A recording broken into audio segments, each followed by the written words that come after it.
Hi sis, jalan dengan adik ke? Dengan boyfriend Ashley. Tak nampak macam boyfriend. Boyfriend baru balik sekolah ke? Dia Study apa? game dia bagus.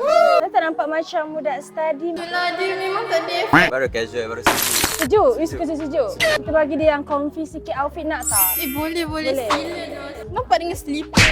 Kalau okey, jom. Korang dah berapa lama together? Korang actually dah kenal lama. Dia punya starting phase dia lama. Kenapa lama sangat? Dia susah nak menerima. Dia nampak pelik, budak pelik. Dia macam budak hingusan. So that's why I tak suka. Tapi actually I suka dia punya effort. Siapa yang orang siapa? Contoh satu effort dia? Dia bawa pergi cruise dekat Kerajaya tu. That's so romantic. Okay, tik. Apa red flag dia? Alamak. Red flag dia banyak gila. First dia ni kuat main game, tak suka update. Alah dia memang tak ada effort nak beroutfit bagai. Dengan slipper, bag besar. Ex you ke girlfriend you lagi cantik?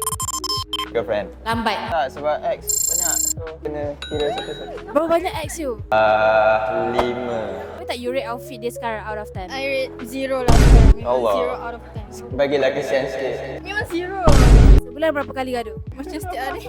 Kenapa cepat marah? Hai. Siapa yang buat marah? Saya tak cakap banyak. Suka perempuan outfit macam mana? Streetwear. You suka lelaki pakai macam mana? Old money, streetwear, asal tak rempit lah. Ni nerdy. Lah. Nerdy. Budak hingus. Apa yang girlfriend you buat annoying bagi you? Bila dia buat tantrum dia and dia silent treatment. Tapi salah siapa? Kalau dia pula Buat melawan. I tak suka. Dia degil. degil.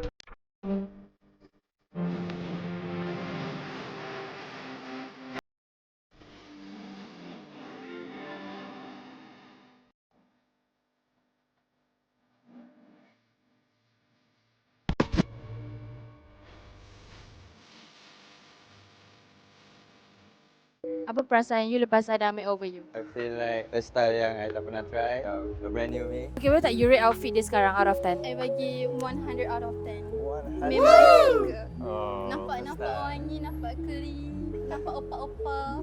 Thank you sis Billy.